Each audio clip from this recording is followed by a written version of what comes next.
29 days में ही result आ गया। तो फिर आपने सेकंड टाइम कहाँ से फाइल तो लगाई? सर मैं फिर से उनकी बातों में आ गया सर। उन्होंने मेरे को मतलब थोड़ा बोलने लगे कि इस टाइम तो जो कोरोना चला हुआ है इस करके रिफ्यूजल आ गया, आप दोबारा से बिलीव करो। सबसे अच्छी बात मेरे को सर ये लगी, जहाँ पे मैंने लास्ट टाइम फाइल लगवाई थी उन्होंने मेरे से फीस स्टार्टिंग में ले ली थी सर। ठीक है। तो और यहाँ पे सर मैंने अपना जो रजिस्ट्रेशन फीस दिया था स्टार्टिंग में, उसके बाद जो भी उन पेमेंट है सर आफ्टर फीस है सर। तो ओवरऑल सेटिस्फाई हुआ हमारी टीम? सर बहुत ज़्यादा सेटिस्फाइंग सर।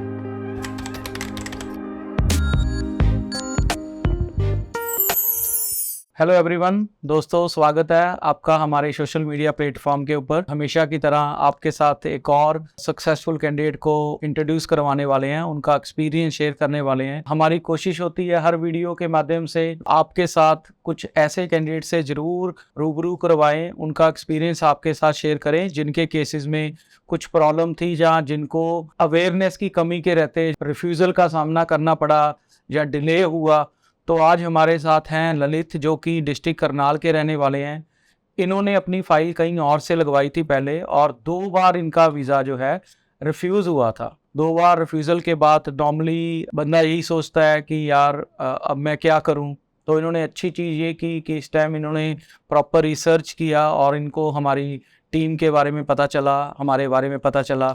ठीक है, तो इन्होंने हमें अप्रोच किया और हमने इनका केस प्रॉपर समझा, पुरानी इनकी जो प्रोफाइल थी उसको भी चेक किया, फिर इनको प्रॉपर गाइड किया और रिजल्ट आपके सामने है। इनका फाइनली जो है वीज़ा अप्रूव होके आ गया। एक और अच्छी चीज़ है इनके केस में हुई, जब हमने इनकी फ़ाइल अप्लाई की तो इनकी फ़ाइल हमने अगस्त 22 में अप्लाई की थी और इनको 5 सितंबर में रिजल्ट आ गया। 29 डेज में ही रिजल्ट आ गया। नॉर्मली आफ्टर लॉकडाउन ऐसा कुछ ही लकी कैंडिडेट के साथ हुआ है, पर अब काफ़ी अच्छे रिजल्ट आ रहे हैं।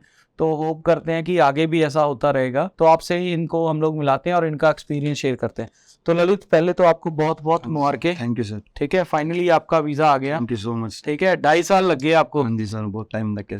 थोड़ा हमारे दर्शकों को अपने बारे में बताओ। सबसे पहले सर मैं सभी का धन्यवाद करता हूँ, और स्पेशली मैम का, जिन्होंने मेरी प्रोफाइल क्रिएट करने के लिए मेरे को अच्छे अच्छे सजेशंस दिए। आप सर, कहाँ के रहने वाले हो? सर मैं डिस्ट्रिक्ट करनाल का रहने वाला हूँ, वैसे कुरुक्षेत्र के पास मेरा गांव पड़ता है। और क्या करते हैं आप? सर मैं जॉब करता हूँ, और उसके अलावा सर पापा जी का डायरी फार्मिंग का बिजनेस है सर, तो वहाँ पे ठीक है, काम करते हैं सर। तो आपने जो फर्स्ट टाइम अपनी ओपन वर्क परमिट की फाइल लगाई थी वो कहाँ से लगवाई थी? सर मैंने फर्स्ट टाइम अपनी स्पाउस ओपन वर्क परमिट की फाइल करनाल से लगवाई थी। कब लगवाई थी? सर मैंने लगवाई थी मार्च 2020 में। ओके, ठीक है। और आपको कब रिफ्यूज़ल मिली? सर मेरे को जून 2020 में फर्स्ट टाइम रिफ्यूजल मिलती थी। क्या रीज़न था तो रिफ्यूज़ल का? रीजन फंडिंग से रिलेटेड था सर। ठीक है, हाँ जी सर। तो फिर आपने सेकंड टाइम कहाँ से फाइल तो लगाई? सर मैं फिर से उनकी बातों में आ गया सर। उन्होंने मेरे को मतलब थोड़ा बोलने लगे कि इस टाइम तो जो कोरोना चला हुआ है इस करके रिफ्यूजल आ गया, आप दोबारा से बिलीव करो और हम एक टाइम और अप्लाई करते हैं, उसके बाद आपका वीज़ा श्योर आएगा। तो आपने कोई प्रोफाइल में चेंजेस नहीं किया, ऐसे ही लगाती थी? सर उन्होंने प्रोफाइल में तो कोई चेंजेस किया नहीं सर, ना मेरे को बोला, क्योंकि मेरे को इतनी नॉलेज नहीं थी इस चीज़ के बारे में। जो मतलब जैसे आपने मेरे को सजेशंस किया, मैंने उन डॉक्यूमेंट्स पे वर्कआउट किया। तो मतलब मैम ने बहुत सारे डॉक्यूमेंट्स चेंज करने के लिए बोला कि इस चीज़ को ऐसे ऐसे प्रॉपर वे में तैयार करना आपको। तो सर मैंने वो तैयार किए। तो सर इस टाइम वीज़ा आ गया, उन्होंने सर कुछ बोला नहीं मेरे को। सेकंड टाइम रिफ्यूज़ल कब आई थी? सेकंड टाइम रिफ्यूजल आई थी सर 22 में आई थी सर, जैन में। ठीक है, उसके बाद फिर मैंने सर पहले भी बहुत सुना हुआ था आपके बारे में। सर आप मेरे फेसबुक पे कनेक्टेड हो सर, ठीक है। बहुत लंबे टाइम से सर, मैं आपकी वीडियोस देखता रहता हूँ। पर फिर भी आपने फाइल कहीं और से लगवा ली? सर एक्चुअली बहुत दूर पड़ता है सर मेरे यहाँ से, जहाँ पे मैं रहता हूँ वहाँ से बहुत अलग पड़ता है। तो सर थोड़ा ऐसे ही था कि पास से लग जाएगी, थोड़ा आने जाने की दिक्कत नहीं होगी। तो सर फिर मैंने बहुत ज़्यादा मतलब एक किस्म के धक्के ही खा लिए सर, बहुत ज़्यादा। तो मैंने सोचा कि अब तो वहीं विजिट करना पड़ेगा। तो सर मैंने मार्च में विजिट किया सर यहाँ पे। ये जो आपने शेयर किया अपना हाँ जी सर। एक्सपीरियंस, वो बहुत सारे एप्लीकेंट हैं हाँ जी सर। दूर नेड़े को चलते हाँ जी हुए, सर। ठीक है, और वो किसी भी लोकल एजेंट से अपनी फाइल लगा देते सर हैं। मैं तो हम सभी लोग- से यही प्रार्थना करूंगा कि मतलब अपने समय को कीमती मानते हुए मतलब अपने टाइम को सेव करे और अपनी मनी को सेव करे, तो यहाँ पर Actually- विजिट करे सर, ग्लोबल ओवरसीज चंडीगढ़। आप पर टाइम भी बचेगा और पैसे भी बचेंगे। बिल्कुल बिल्कुल, और तो ये ये बहुत अच्छा होएगा फाइल के ऊपर। बिल्कुल बिल्कुल, ये चीज़ हम लोग बार बार बोलते रहते हैं कि ये खास करके ओपन वर्क परमिट की जो एप्लीकेशन होती है वो बहुत टेक्निकल होती है। उसमें मैरिज, रिलेशनशिप, हाँ जी। इनकम, फंड्स, सारे डॉक्यूमेंट, सारी की एक अलग से वैल्यू है। और वही बंदा इस फाइल को डील कर सकता है जिसको प्रॉपर हाँ जी सर। एक्सपीरियंस हो, जी, हाँ खास करके ओपन वर्क परमिट की फाइल्स का। हाँ जी सर। पर बहुत सारे एप्लीकेंट ललित की तरह यही गलती करते हैं।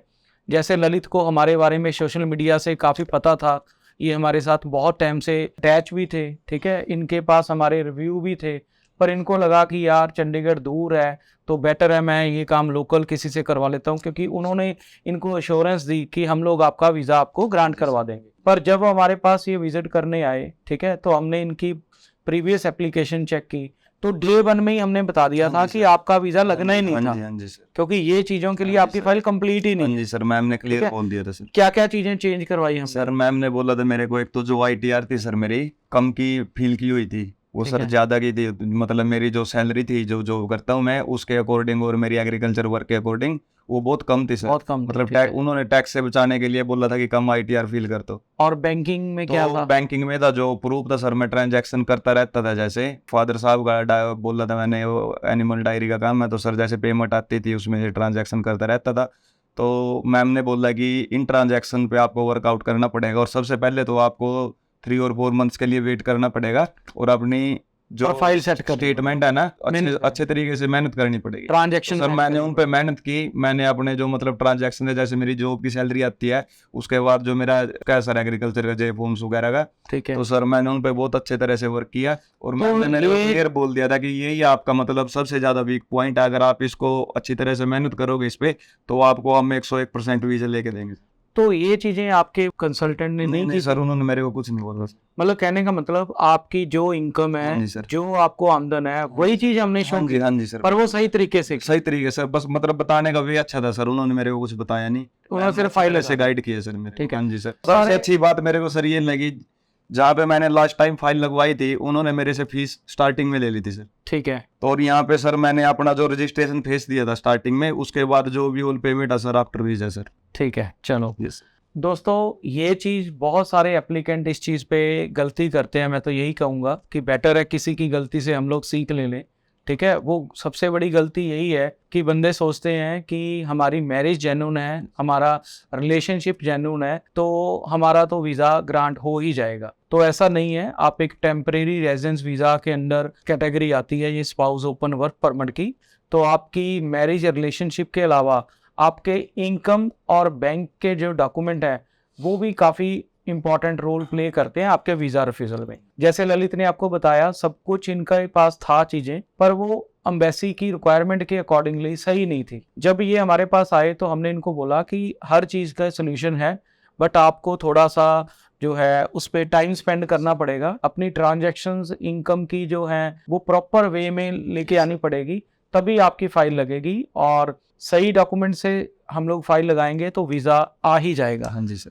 फाइनली पुराने कंसल्टेंट ने भी इनको यही एश्योरेंस दी कि वीज़ा आ जाएगा, और हमने भी दी, पर रिजल्ट हमारे पास आया। उसका ये रीज़न है कि हमने इनको जो एश्योरेंस दी इनकी फाइल के बेस पे दी, ना कि एज ए कस्टमर को फॉल्स एश्योरेंस दी, ठीक है। ये तभी हो पाएगा जब आप ऐसे कंसल्टेंट के पास जाओगे जिनके पास प्रॉपर एक्सपीरियंस होगा, जिनको नॉलेज होगी कि इस वीज़ा फाइलिंग में जो जो डॉक्यूमेंट की रिक्वायरमेंट है उसको कैसे तैयार करनी है, ठीक है, तभी आप वीज़ा ले पाएंगे। ओवरऑल आपका कैसा एक्सपीरियंस रहा उनके साथ या हमारे साथ, क्या डिफरेंस? सर देखो, उन्होंने तो सर मेरा पैसा भी बर्बाद किया सर, और टाइम तो किया सर, जो कि मतलब टाइम तो सर 2.5 साल खराब एक बार टाइम चला गया जो सर वो तो वापस आने से रहा। बिल्कुल, तो सर सबसे ज्यादा दुख तो टाइम का है।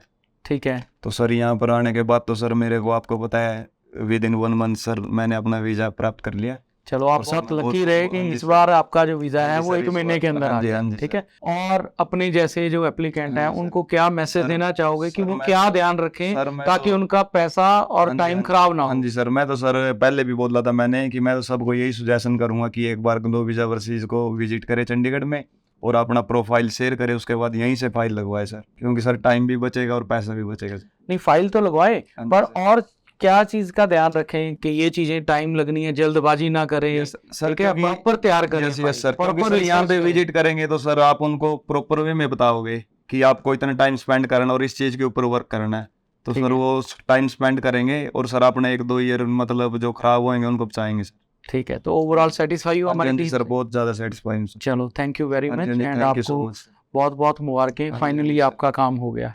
ठीक है, thank you so so much sir. दोस्तों, ललित ने आपके साथ अपना एक्सपीरियंस शेयर किया। मैं होप करता हूँ कि ये वीडियो देखने के बाद आपको, अगर आप फर्स्ट टाइम फाइल लगा रहे हैं, तो आपको ये पता चलेगा कि किन चीज़ों का हमने ध्यान रखना है। और दूसरा, उन लोगों को भी बड़ी पॉजिटिव होप मिलेगी जिनका किसी भी कारण से जो है ओपन वर्क परमिट का अगर रिफ्यूज़ हो गया है, तो रिफ्यूज़ल कोई एंड नहीं है। एम्बेसी के कंसर्न को प्रॉपर समझिए कि किस वजह से उन्होंने आपको रिफ्यूज़ल दिया है, उस चीज़ का आप सोल्यूशन करिए और रीअप्लाई करिए। अच्छी तरह रिसर्च करिए, जल्दबाजी मत करो, दूर नेड़े का ये वासला मत करो। जब आपका वीज़ा रिफ्यूज़ हो जाता है, खास करके ओपन वर्क परमिट का, तो वो एक फैमिली नहीं, 2 फैमिली हाँ अपसेट जी, होती हैं। ठीक है, बहुत सारा टाइम और पैसा इनका जो है वो वेस्ट हुआ। इनको अपनी वाइफ को, क्योंकि इनका एक जेन्युइन रिलेशनशिप था, उन्होंने रीविजिट भी किया, उसमें भी खर्चा आया, और 2.5 साल बाद ये अभी कनाडा जा पाएंगे। तो आप भी इस चीज़ का ध्यान रखें और जल्दबाजी ना करें और प्रॉपर फाइल कंप्लीट करें और अच्छे एक्सपीरियंस कंसल्टेंट से ही अपनी फाइल को प्रोसेस करें। अगर आप हमारी टीम की कोई हेल्प लेना चाहते हो, तो आप हमें सोशल मीडिया पे कांटेक्ट कर सकते हो, या फिर आप हमें हमारे ऑफिस विजिट कर सकते हो, और हम लोग कोशिश करेंगे इनकी तरह आपका वीज़ा लेने में भी आपकी हेल्प करें। Thank you very much.